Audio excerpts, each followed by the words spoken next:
Welcome back to Coach Kelly Cues. Today I'm going to teach you how to do a barbell RDL. I'm going to cue you through it.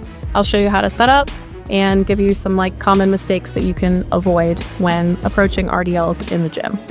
The RDL is a hinge pattern. So what that means is that the primary movement should be at your hip joint. Okay, so the goal is for us to get movement here. You are going to also have a slight bend in your knees, but first things first, you kind of want to teach yourself how to hip hinge.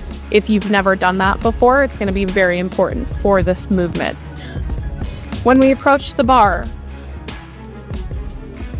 in terms of your grip, kind of just let your arms swing down by your sides, nice and long, and you can just grip the bar wherever your hands land. So they should be right outside your thighs. When you get set up, using a squat rack usually is helpful so that you don't have to pick the bar up off the ground. Just make sure it's set slightly below where you're going to be setting the bar. You don't want to go into a calf raise in order to get the bar back in the rack. So I have my grip slightly outside of my thighs. You can go overhand grip. If you're going heavy, you could do a mixed grip or you could use some wrist straps. We'll take a step out.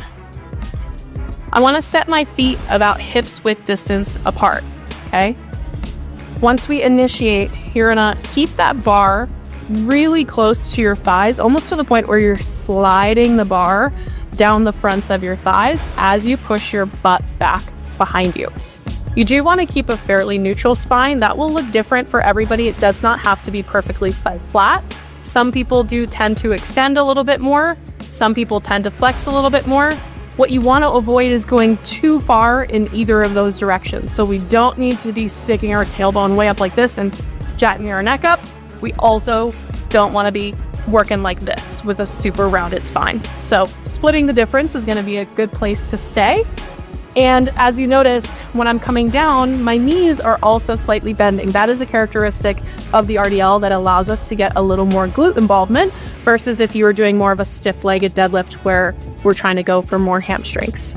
Okay, so we're sliding down our thighs, keeping the bar really close. You want to go as far down as you can while your hips are moving back in space. Once you reach that point, we don't really need to touch our toes. You want to just stop when your hip movement stops and then drive your feet into the floor, stand up and get full extension at the top.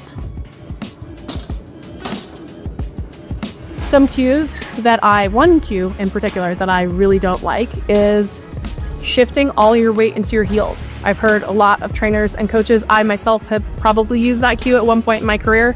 I don't find it to be helpful unless you're somebody that goes really far into your toes. What I want you to focus on is just keeping your weight centered over your midfoot, over your laces. Okay, so as we push our hips back and the bar comes down, we don't really need to be way back here to where our toes are coming up. You're just not gonna feel super balanced, and I find that I lose a lot of connection with my glutes and hamstrings when I do that. So you wanna stay a little more centered over the middle of your feet, and that will give you a lot of leverage to drive back up to the top. Let's put it all together.